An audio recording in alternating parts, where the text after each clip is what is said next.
This video explores the evolution of effective assessment for learning, from feedback to feedforward, spanning the years 1989 to 2026. This shift is guided by research, suggesting that feedback should move from simple information delivery to an active, sustainable process. As Bowd and Malloy stated in 2013, feedback is only effective when it is used. The paradigm shift moves from the old paradigm of information transmission to the new paradigm of an active, future-focused process, enabling self-regulation.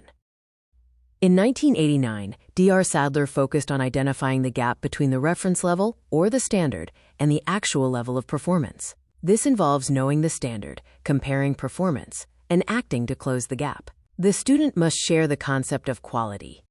Paul Black and Dylan William, in 1998, focused on opening the black box of the classroom with formative assessment.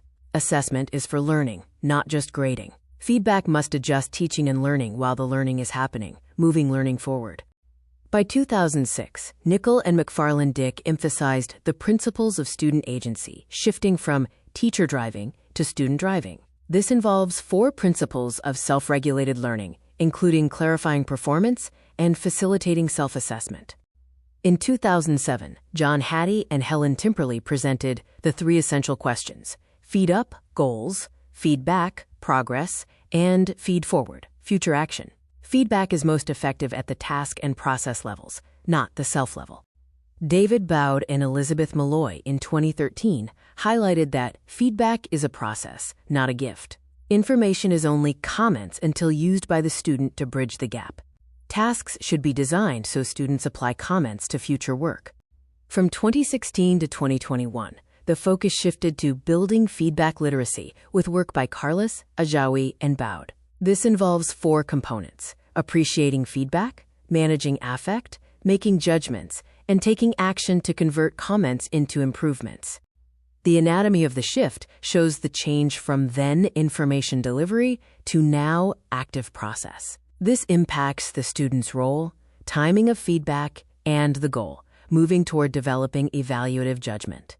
Despite the shifts, 3 enduring truths remain consistent: transparency, students must know the standard; action, feedback without opportunity to improve is wasted; and effect, feedback must influence learning. The period from 2022 to 2026 focuses on scaling the loop through sustainable and tech-enhanced feedback. This includes AI-assisted loops for formative prompts, peer review for evaluative judgment, and formative e-assessment platforms. Designing for feedforward requires a checklist for sustainable assessment. Key areas include timing feedback before submission, requiring explicit action on comments, facilitating dialogue, practicing self-assessment against standards, and teaching literacy for emotional processing. This slide provides a list of the sources and further reading that inform the content of this video. The video is the result of a research session with Scholar GPT, a slideshow created with Notebook LM, and the narration provided by Google Vids.